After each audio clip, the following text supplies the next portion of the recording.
The hypocrisy of politicians can only be rationalized as having a bad case of contrived amnesia. They must forget their lies and inconsistencies at the end of each day. We can call this hypocritical, but it's simply a coping mechanism so they can live with themselves. A trait of most politicians is their outlook is seldom more than a few weeks. Their decisions are usually in agreement with a larger squad or votes that will not be noticed until long after they leave office.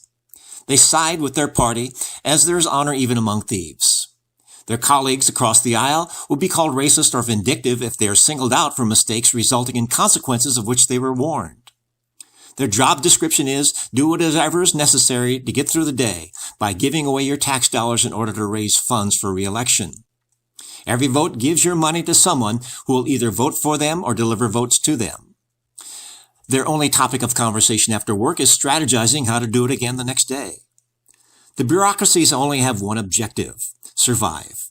They can't do it alone, and they won't solve anything or they would lose their funding or be out of a job.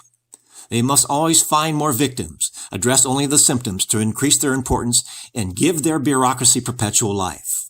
Sadly, the best action item is if they do nothing.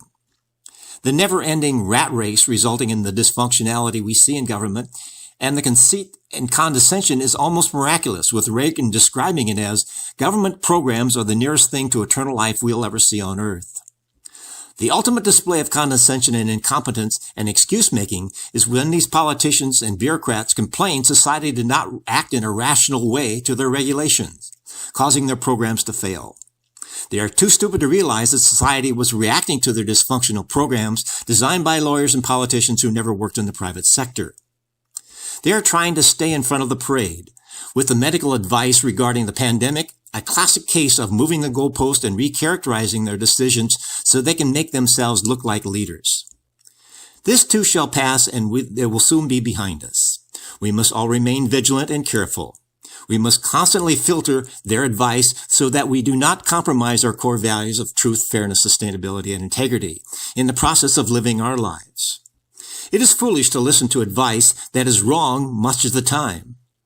All we can do is pray, believe in God, and know our country has survived much worse, giving us a lifestyle and prosperity that is the greatest in the world. This is Keith Kuby wishing you the best in making the world a better place.